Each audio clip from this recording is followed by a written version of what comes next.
ABN News International. अस्सलाम वालेकुम नाज़रीन, मैं हूँ आयशा शबीर और आप देख रहे हैं ABN न्यूज़ इंटरनेशनल। नज़र डालते हैं आज की अहम खबरों पर। मेयर कराची मुर्तजा वहाब ने कहा है कि जमात इस्लामी ने कराची वालों को सुहाने ख्वाब तो दिखाए मगर वादे वफा नहीं किए। जिला वस्ती के इलाके नागन चौरंगी सिद्दीक अकबर रोड पर मुख्तलिफ तरक्याती स्कीमों के संगे बुनियाद के मौके पर खिताब करते हुए मेयर कराची ने कहा कि वो इस वक्त जिला क़यादत के हमरा जमात इस्लामी की जेर इंतजाम टाउन में मौजूद है, जहाँ सड़कों की खस्ता हाली आवाम के सामने है। उन्होंने कहा कि ये इलाका पीपल्स पार्टी का नहीं बल्कि जमात इस्लामी के बावजूद एहतजाजी कारकुनों का है, जो काम करने के बजाय लोगों की मुश्किलात बढ़ाते हैं। मुर्तजा वहाब ने कहा कि पीपल्स पार्टी बिला तफरीक आवाम की खिदमत पर यकीन रखती है।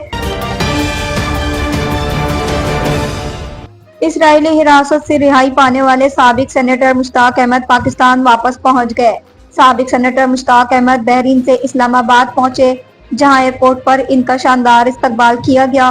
तर्जुमान दफ्तर खारजा के मुताबिक नायब वज़ीर आज़म इसहाक डार ने उर्दन के नायब वज़ीर आज़म को फोन किया और साबिक सेनेटर मुश्ताक अहमद की ओमान वापसी में उर्दन की मदद पर शुक्रिया अदा किया था। फीडर बोर्ड ने इम्तहानी पॉलिसी में बड़ी तब्दीली का ऐलान करते हुए पासिंग मार्क्स 33% से बढ़ाकर 40% कर दिए।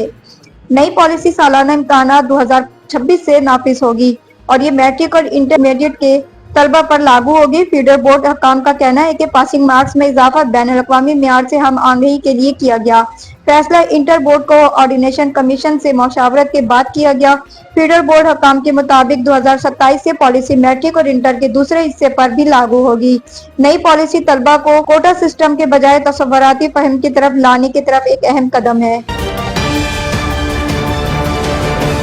वज़ीर आज़म शहबाज शरीफ ने गजा में जंग बंदी और नस्ल कशी के खात्मे के लिए होने वाले मुआहदे को मशरिक़ वस्ता में पायदार अमन के क़याम का एक तारीखी मौका करार दिया।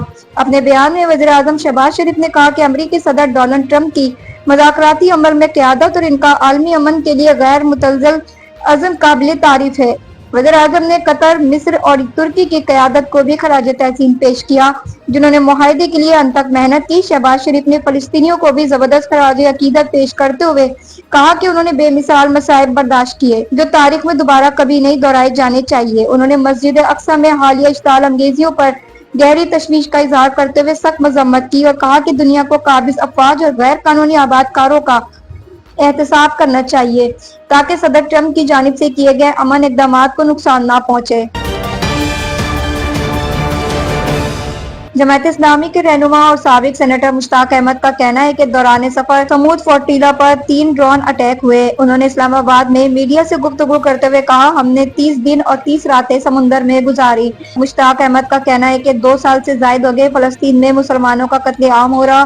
गजा में हजारों की तादाद में बच्चे माजूर और यतीम हो गए। इनका कहना है कि मुसलमान ममालिक को मिलकर फलस्तीन से मुतालिक गौर करना होगा। 2 साल से फलस्तीन में होने वाली नस्ल कशी जुल्म की इंतहा है।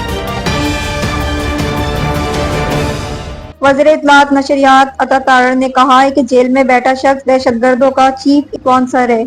इसके दौरे हुकूमत में नेशनल एक्शन प्लान को खत्म करके दहशतगर्दों को वापस लाकर बसाया गया। इस्लामाबाद में प्रेस कॉन्फ्रेंस से खिताब करते हुए उन्होंने कहा कि लंदन की अदालत का फैसला PTI की शिकस्त है। मुल्क में अदम इस्तेहकाम पैदा करने वाले अनासिर को बर्दाश्त नहीं किया जाएगा। PTI का टोला दहशतगर्दों का सहूलतकार है।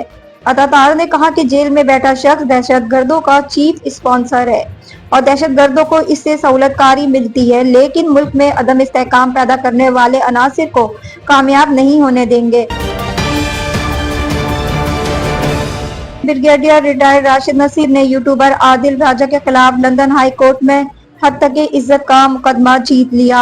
आदिल राजा को हर्जाना और अदालती अखराजात की मद में तकरीबन 13 करोड़ रुपए अदा करने पड़ेंगे।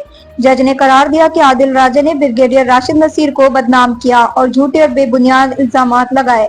अदालत ने आदिल राजा को अपने तमाम सोशल मीडिया प्लेटफॉर्म पर फैसले का खुलासा शाया करने और झूठे इल्जामात को ना दोहराने का हुक्म भी दिया है। मजीद खबरों और अपडेट्स के लिए देखते रहें ABN news international. Subscribe and keep watching ABN News International.